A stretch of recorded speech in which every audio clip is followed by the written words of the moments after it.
This is asking for resources on non-contact CSA. So I am somebody who has chronic non-contact CSA trauma, and I also have a couple instances of physical CSA. To start off, I want to try to just answer your question and give you what couple of resources I am familiar with. I want to invite anybody who sees this to leave comments with the resources that they know of. I know that I've made a lot of content about non-contact CSA, and I have a lot of followers who have that type of trauma, and they might have resources that I don't know about, and I would love to get those recommendations in the comments. But then also I want to kind of talk about my journey with initially feeling like I really needed non-contact CSA resources and how that has changed. So first, the book that I was reading in this video that you were commenting on is The Courage to Heal. Honestly, like one of the biggest reasons that I picked up that particular book is because I had seen online that it has portions that do speak specifically to non-contact CSA, where a lot of CSA resources or SA resources do not. I haven't covered anything on that yet from that book. Honestly, I've kind of got a little in the weeds because most of what I've been reading doesn't apply to my own experiences, but through doing CSA content, I get a lot of comments on it, and I know that a lot of people struggle with repressed memories, recovering memories, trusting their memories once they do recover them. So I've kind of got a little bit sidetracked in making content more for other people recently than kind of moving forward to find the parts that resonate with me, but I do think those are coming in that book. Second, for some people with non-contact CSA trauma, it overlaps with emotional incest, or sometimes it's called spousification, sometimes it's called being a surrogate spouse or surrogate partner for one of your parents. So if your non-contact CSA was with a parent or like step-parent, caregiver, guardian, then I would suggest trying Silently Seduced. It's a tiny book, but it really packs the punch.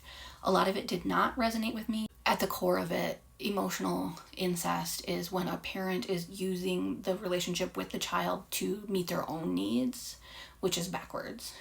And that always causes sexual wounds, even if the behavior isn't that, like, the parent has inappropriate feelings for the child or even overexposes the child sexually. It can. But so there's a lot of overlap with emotional incest. It won't apply to everybody. When I had first mentioned to my therapist that my stepdad was like often commenting on my body and speaking to me and of me sexually, he immediately assumed emotional incest and suggested that book to me. The book is so fascinating to me. I think it's a very prevalent problem, one that's not talked about enough, which is why I've read portions of that book, but it doesn't really relate to my situation. And honestly, part of me was bummed when I read Silently Seduced that it didn't resonate. Like, it felt like exciting at first, like, oh, there's a name for this experience that I have, and then that I had never heard of before, and then to read that book and be like, oh, this isn't me either. I understand how you can really, really want to find something that really speaks exactly to your experience. To be honest, I haven't really found that yet. Again, I'm not very far in Courage to Heal.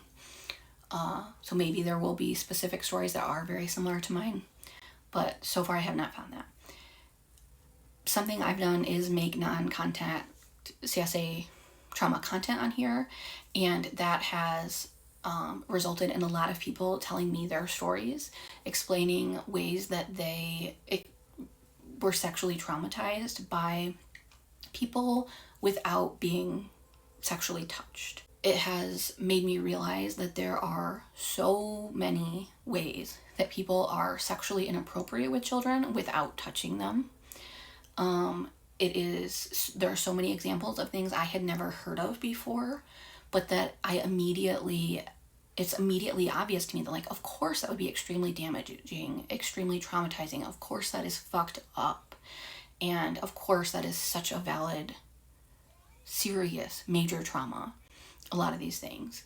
And even though a lot of these experiences people are sharing don't really perfectly align with my own non-contact CSA, it still is so validating to me that it really has helped me. I think finding places on the internet where people are sharing stories can be really validating, even though it's also can be very triggering and very heavy.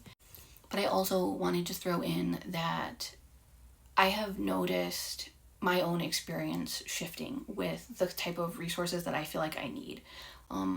I still absolutely would grab a book if it was specifically on non-contact CSA trauma, like no question, and I would be excited about it.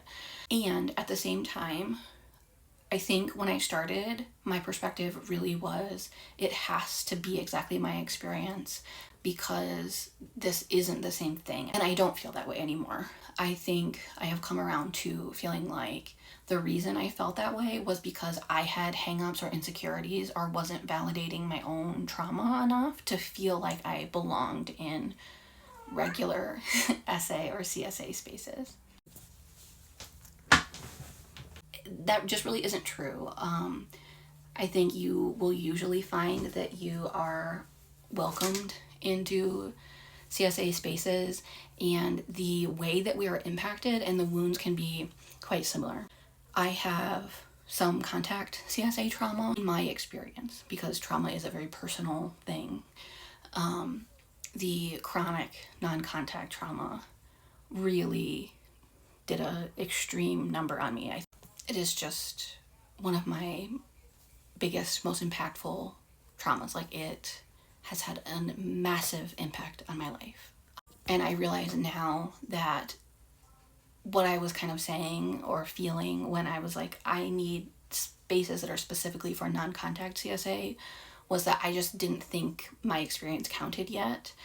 And I wasn't seeing the damage yet and seeing how it like every survivor's experience is different, obviously, but my wounds are essentially the same wounds. I have a wound that is, if I draw attention to my body or to my femininity or my sexuality, I am putting myself in harm's way. That is something that I internalized as a kid from my non-contact CSA trauma. Somebody else could learn that same message from physical CSA, and yet here we are with the same wound, and we need approximately the same things to heal. I think when reading that Courage to Heal book, but really any other book, like, not everything is going to resonate, but I think that would be true regardless of the non-contact part. I think you could have two grape victims and they could read the same book and take away different things or need different pieces and parts of it. Like, I think it really is more about there being differences in individual experiences, individual ways that you internalized your wound. I think that is a much bigger differentiator than whether the damage was physical.